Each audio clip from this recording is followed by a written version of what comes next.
When we talk about the most developed countries in Africa, what comes to mind? It could be the tall buildings, fast internet, or maybe the GDP ranking on some global list. But here is a question. What if we stop measuring Africa's progress by GDP, but started measuring it by how people actually live?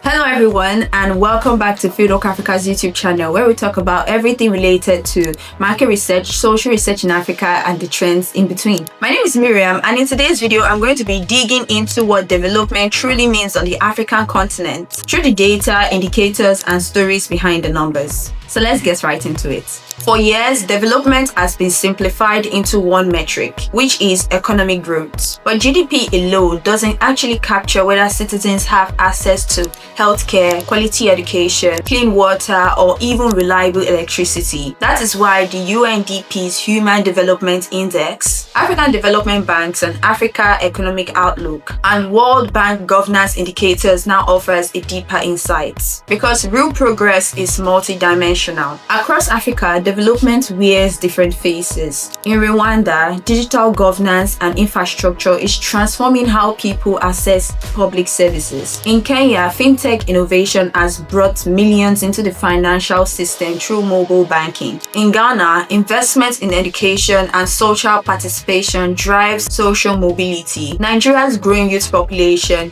is powering new creative and tech industries. And in South Africa, industrial growth meets an ongoing battle for equitable opportunities. Each of these countries tells a different story of progress, rooted in lived realities and not just economic charts. Now let's look at the data. According to the UNDP Human Development Report, countries like Seychelles, Mauritius, Angola, and South Africa often top the charts for HDI in Africa. But when you analyze quality of life, governance, and innovation access, Rwanda, Kenya, and Ghana begin to outperform expectations. The African Development Bank notes that human capital, not natural resources, is now the biggest driver of sustainable development across Africa. That is a big deal because it means that development is shifting from what nations have to what their people can do. At Fieldwork Africa, our research across communities, both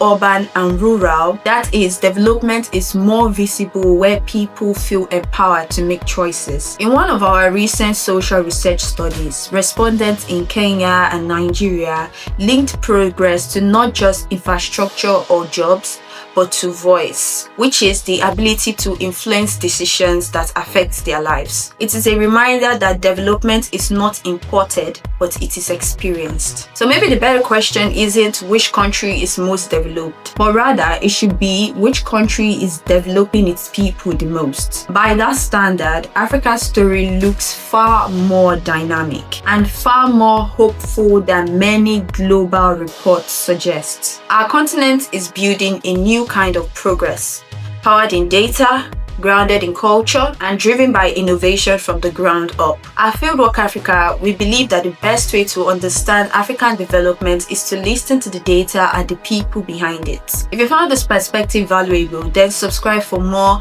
evidence-based insights into how research data and human stories are shaping Africa's culture. And if your organization is seeking deeper understanding of African markets or communities, you can learn more about our work by visiting our website, which is www.fieldworkafrica.com. If you found this video valuable, then you are definitely going to like this video showing on your screen.